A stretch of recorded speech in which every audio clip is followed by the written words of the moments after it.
Donald and Douglas were rushed off their wheels. The Fat Controller came to see them. "I know you don't mind hard work," he said, "but you can't be everywhere at once. You need some help on the branch lines." The Scottish twins were grateful. "I have a plan," the Fat Controller told them. He went to see a friend who lived in Gloucestershire and explained the problem.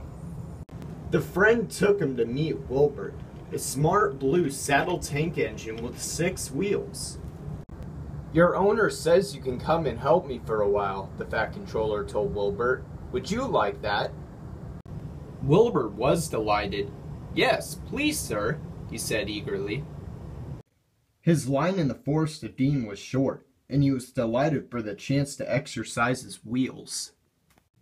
"If you're as good as I think you'll be," the Fat Controller went on, "I know where I can get another engine like you, and then you'll be able to go back home."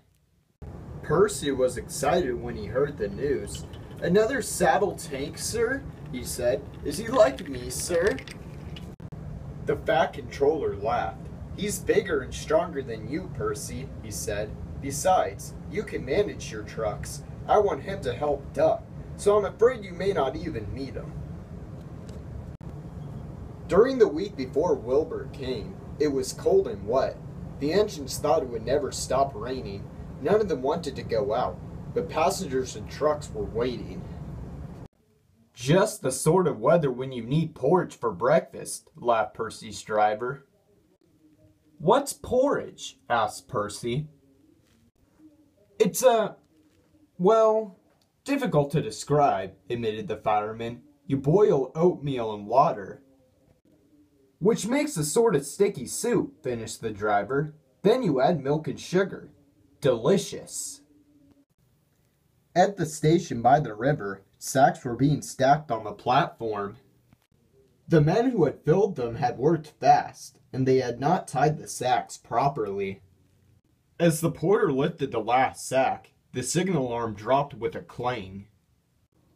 "Better hurry, here's Percy," the porter said, and he swung the heavy sack onto the pile, knocking the top one over. Several sacks toppled onto the railway line and split open. The oatmeal inside the sacks burst out, covering everything. The pouring rain quickly turned it into a sort of sticky soup. At that moment, Percy appeared.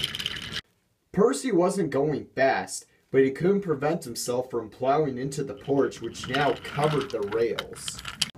"Ugh!" he exclaimed, and stopped. Porridge dripped from Percy's wheels, rods, and frames. He felt awful, wet, sticky, and cold. His driver and fireman got down to inspect the mess.